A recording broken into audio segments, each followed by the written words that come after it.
Karen thought about wearing a diaper to the mall around her sister and her sister's kids.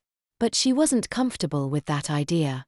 Karen refused to risk getting caught by anyone in her personal life. She definitely didn't want to engage in weird behavior around the kids. Karen also felt that some of the things she had done in the past were neither appropriate nor nice. Peeing on the floor at the mall made a mess for someone else to clean up, and it was like committing graffiti. It was one thing to do it when she was in high school. But Karen wasn't about to do that type of thing at the mall anymore. Basically, Karen wanted to do something in diapers that risked getting caught. Gave her an adrenaline rush. Caused no harm to anyone's property. Didn't involve anyone she knew. And also got someone's reaction. Karen didn't quite know what that adventure was, but it wasn't going to involve her family at the mall. Karen washed herself off with a washcloth, reluctantly put on a pair of clean panties and a summer dress. She then waited for her sister to arrive with the kids.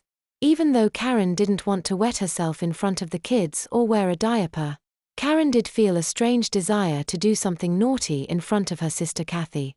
Ever since their mom had died and Kathy had kids, Kathy had just been so orderly and organized.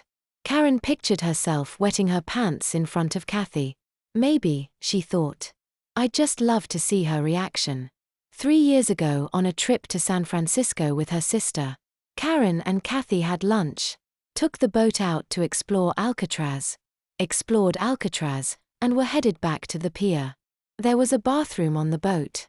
But Karen and Kathy knew they were going back to the hotel, so they weren't planning to use it. But when the docking took much longer than expected, Karen felt the pressure of the Diet Pepsi from lunch pushing on her bladder. As the boat crashed against the dock, Karen felt a strong urge to pee. Karen shot a glance at the bathrooms on the ship. But her sister was already in line to get off the boat. Karen reluctantly joined her. After the line finally moved and they stepped off the ship, it was her sister Kathy who spoke up. Karen, I was going to wait until we got back to the hotel. But I think I should use the restroom on the pier. Karen agreed, and the two made their way past the noisy sea lions and towards the pier restrooms. To Kathy and Karen's horror, the doors were locked. Karen had been wetting herself for fun back at college and suddenly had a devious thought cross her mind. What if I just wet my pants right now in front of my sister? Karen grinned. But before she could think about putting her plan into action, her sister Kathy was scurrying back across the food court towards the road.